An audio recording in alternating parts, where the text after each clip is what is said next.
second plate with respect to velocity, both the viscous force coefficient of viscous distance between F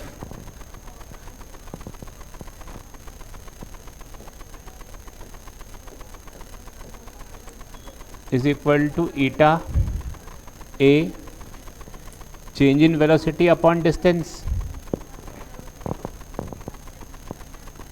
ये दिया है 0.002, ईटा दिया है 0.01 upon 10, area हो जाएगा 0.1 इंटू 0.1, दोनों प्लेट्स के बीच में वेलोसिटी डिफरेंस 0.1 और ये हमको निकालना है। कन्वर्ट नहीं किया था पॉइस को अपने को डेका पॉइस में कन्वर्ट करना पड़ेगा। पॉइस सीजीएस है, उसको एसआई में कन्वर्ट करना पड़ेगा। बार बार बोलता हूँ मैं, फ्लूइड में अगर ये क्वेश्चन आता है विस्कोसिटी वाला तो वो यूनिट हमेशा पॉइस में ही देते हैं, और पॉइस एसआई यूनिट नहीं है, पॉइजली एसआई यूनिट है, तो उसको डिवाइड बाई 10 अपने को करना पड़ता है। 10 से डिवाइड करते ज़रा, हाँ ठीक है, कन्वर्जन करना ही पड़ेगा तो आंसर आएगा, वरना आंसर नहीं आएगा। ये हमेशा यहाँ पर गड़बड़ कराते हैं। ये सीजीएस यूनिट है, इसको आपको एसआई में कन्वर्ट करना होगा तो ही आंसर आएगा।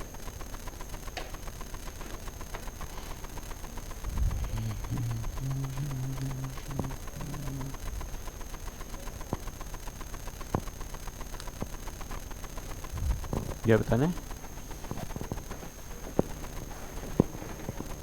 2 ड्रॉप्स तो कराए हुआ क्लास में, दोनों मिलकर के एक बड़ी ड्रॉप बनेगी, तो इसका रेडियस हो जाएगा 2 की पावर 1/3 इंटू आर। तो पहले वेलोसिटी थी 5 और velocity proportional to r square होता है, बाद में बी डैश और 2 की पावर 1/3 आर का स्क्वायर।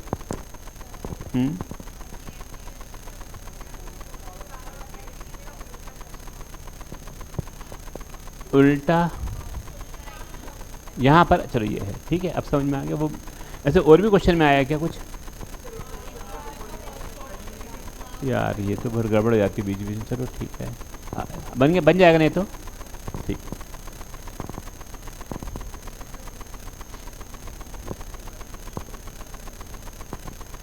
ये करेक्शन कर लो अपनी कॉपी में, जिसको करना हो ये वाला लिख लो। डीएमटीएस में जब अगर आपका पीडीएफ नोट करोगे तो करेक्शन लिख लो उसका।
अगला बताइए यार, बताइए। अच्छा लेवल 2 ओके। देखो ये बोला गया है एक बॉल जिसका रेडियस इतना है, आने से पहले इसने वेलोसिटी ऑफ बॉल चेंज नहीं हो रही जब पानी के अंदर एंट्री करेगी, तो मतलब आने के पहले इसने टर्मिनल अटेंड कर लिया। ये मैक्सिमम ये है, ये इसकी मैक्सिमम है, इसके बाद चेंज नहीं हो रही। ऐसा क्वेश्चन में लिखा हुआ पढ़ो। Velocity of ball does not changes अब जब वो पानी में भी एंटर कर रही है, मतलब ये इसकी टर्मिनल वेलोसिटी, ऐसा क्वेश्चन में लिखा है, समझ में आ रहा है।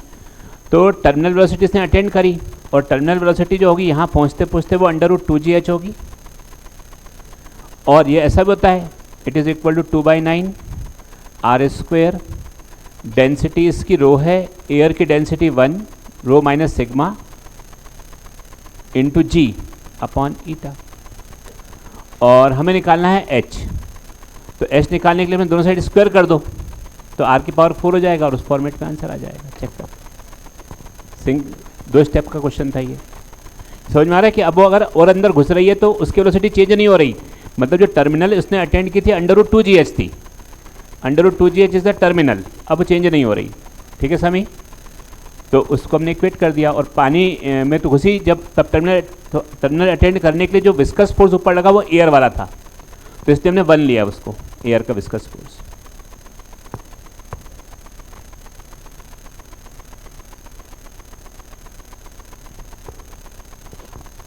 हो गया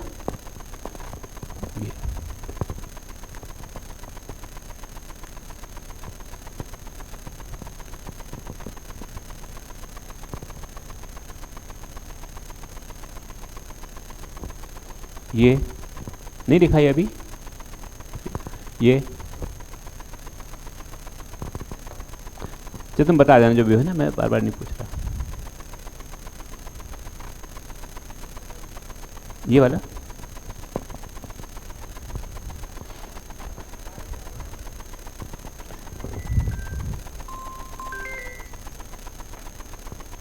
when a cooking coil is heated in a frying pan, okay, oil moves around the pan more easily when it is hot. The main reason for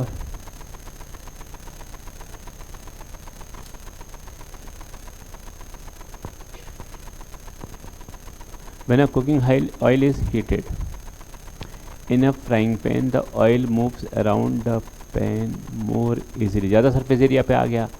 when it is hot, the main reason for this is that with the rise in temperature there is decrease in temperature बढ़ाते surface tension कम हो जाएगा और viscosity भी कम हो जाएगी।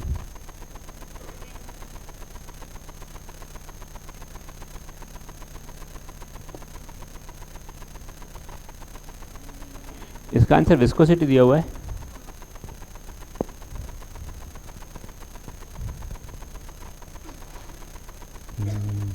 इसका answer surface tension भी हो सकता है, चेक करना पड़ेगा यार इसको। 2 आंसर दिख रहे हैं इसके, तो टेम्परेचर बढ़ेगा डेंसिटी भी कम हो जाएगी।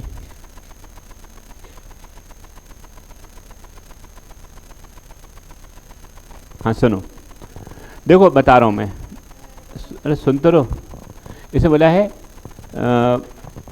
ये वर्ड देखो, मेन रीज़न। अब बताना मुझे, डेंसिटी कम होगी कि बढ़ेगी? डेंसिटी कम होगी, डेंसिटी कम।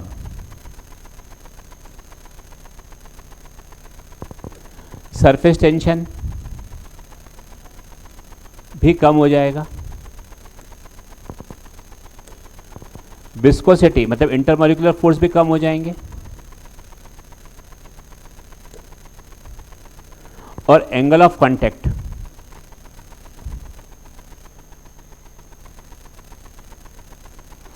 भी कम हो जाएगा। ठीक है, ये भी समझ में आ रहा है, एंगल ऑफ कांटेक्ट भी सब कम होंगे। अब देखो ध्यान से बताओ, अब देखते हुए बताना मुझे कि भाई अगर समझना अच्छे से, 2 मॉलिक्यूल मतलब पानी के 2 मॉलिक्यूल के टेम्परेचर हम बढ़ाते हैं, तो सबसे पहले क्या कम होता है जिस कारण से बाकी चीज़ें कम होती हैं?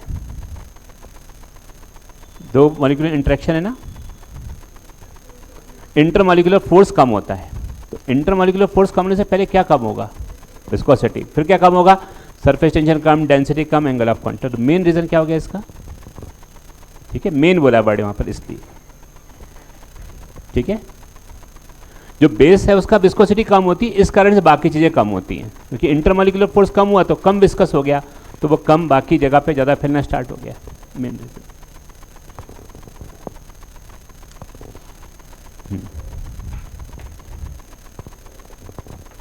अरे पवार साहब यहाँ ध्यान दे जाए। तुम बच्ची बातें क्यों करती हो, ऐसा क्या है तो तुम्हारे अंदर की, मतलब भूलती ही रहती हो तुम।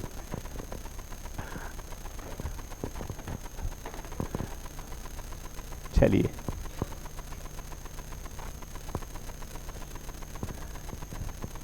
ठीक है, मेरे नाम में पावर है मेरे, आप देखो अब, इसलिए ये बताओ मुझे।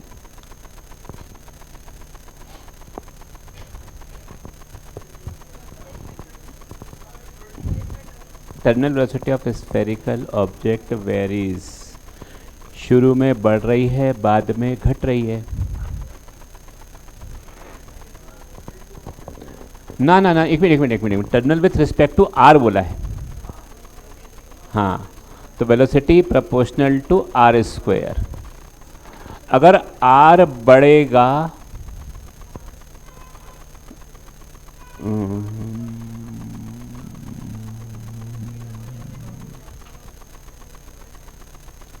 मान लो आर हो गया डबल, तो वेलोसिटी हो जाएगी 4 टाइम्स।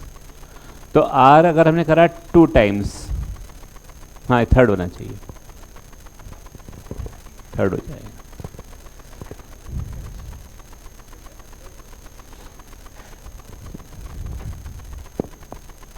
ये बताओ,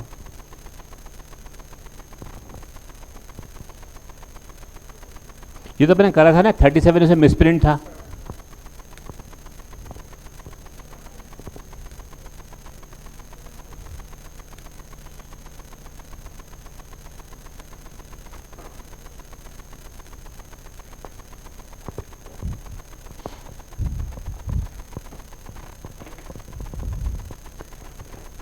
ब्रेकिंग वेट मतलब ब्रेकिंग फोर्स, और breaking force is proportional to area या स्क्वायर ऑफ रेडियस, याद है। और breaking stress does not depend on area. अब देखो, ठीक है, छोड़ दूं आगे।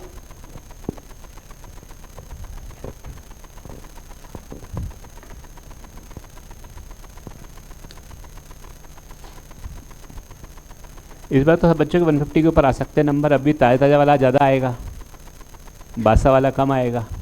हाँ, ताज़ा टॉपिक जो अपन अभी भी पढ़ा है इलास्टिसिटी से लेके आज तक जो पढ़ा है वो पर ज़्यादा आएगा, सब दोनों बैच में ही। तो 150 के ऊपर आराम से, अगर जिस बच्चे ने पैकेज अच्छे से कर लिया, DMT सारे अच्छे से कर लिए, इलास्टिसिटी का हो ही गया था। अब क्या करना है तुमको, फ्लूइड और आज जो दूंगा मैं पैकेज एक जितना उसका, और वो हीट का।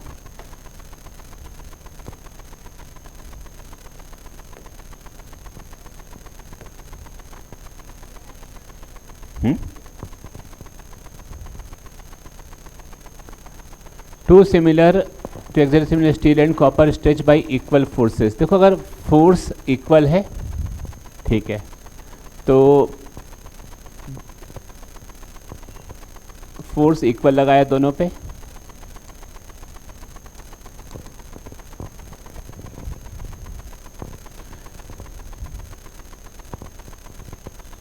डिफरेंस इतना दिया हुआ है और हमें दिया गया है, मान लो पहले लेंथ इसकी L1 थी, ये L2 रही होगी, टू एग्जैक्टली सिमिलर, दोनों LL सेम है, ये भी L0 है, ये भी L0 है। अब इसकी लेंथ हो गई मेरे पास L1, मतलब जिसमें एक्सटेंशन आ गया डेल्टा L, वो आएगा FL0 अपॉन AY, और इसका डेल्टा L आएगा F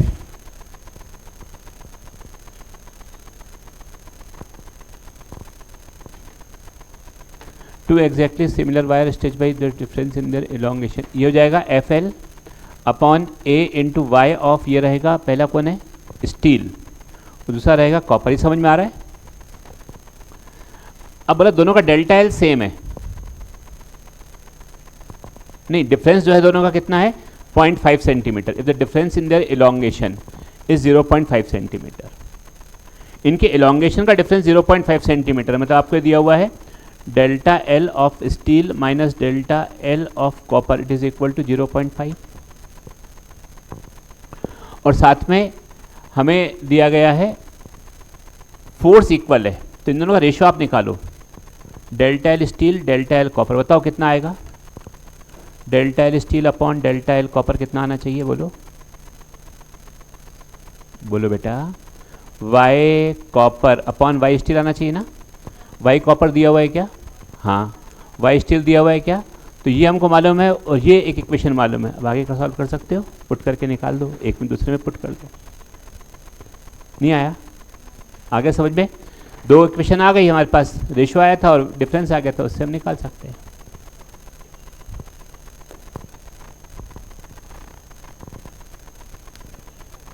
यह बता रहे हैं, अरे ये तो कल भी सिखाया था ना, कंप्रेसिबिलिटी सिग्मा है तो बल्क मॉडुलस 1 अपॉन सिग्मा हो जाएगा, जो कि change in pressure upon decrease in volume upon decrease in volume V, decrease in volume in V. तो इससे हमें डेल्टा वी निकालना है, कितना होगा, तो ऐसा बोलें delta V upon V is equal to P into sigma, तो delta V is equal to P sigma into V. हर बार कंप्रेसिबिलिटी देते हैं वो लोग जानबूझ करके कि बच्चे उसको बल्क मॉडुलस दे दे, बल्क मॉडुलस और कंप्रेसिबिलिटी एक दूसरे के रेसिप्रोकल होते हैं, उससे सॉल्व करेंगे इसको।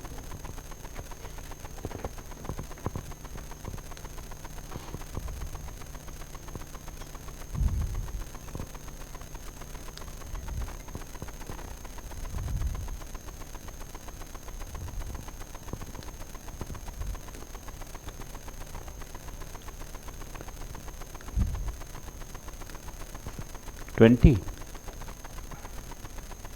ये वाला नहीं, ये तो क्लास में कराया है मैंने, कई बार कराया है। तो किसने पूछा ये,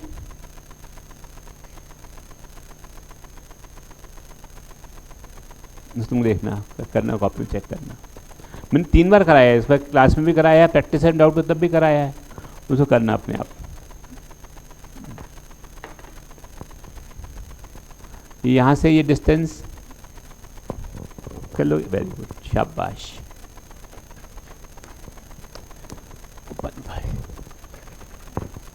DMT, अरे अरे अरे, DMTS हीट का चाहिए ना अपने को 1। अब दूसरा DMTS करा रहा हूँ हीट का, सेव कर दो। कुछ पूछना है क्या, और उसमें कुछ पूछना है क्या है, हीट पूरा हो गया, हाँ बता रहा हूँ, एक दूसरा करना है, एक बंद कर दो दूसरा स्टार्ट कर दो, हैं ये लो, है हाँ ये सेव कर दो, एक दूसरा DMTS स्टार्ट कर रहे हैं।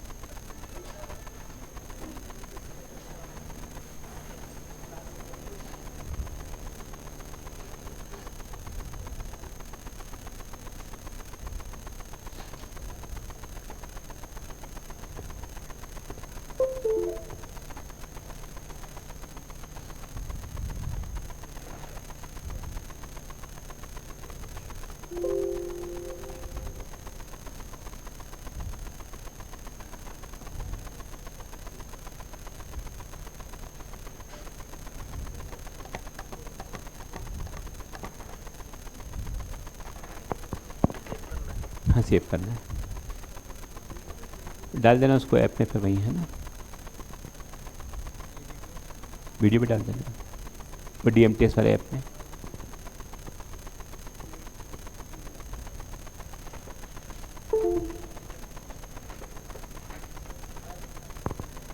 चालू करें, दूसरा वाला खोल दो, आज दूसरा दिया था सेकंड वाला,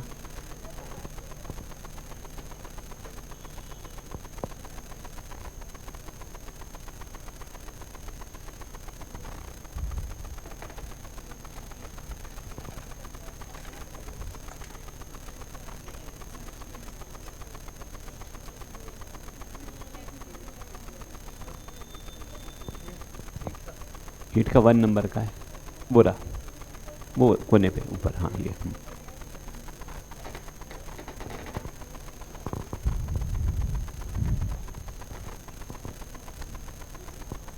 चलिए बताइए, बताते जाना है ना।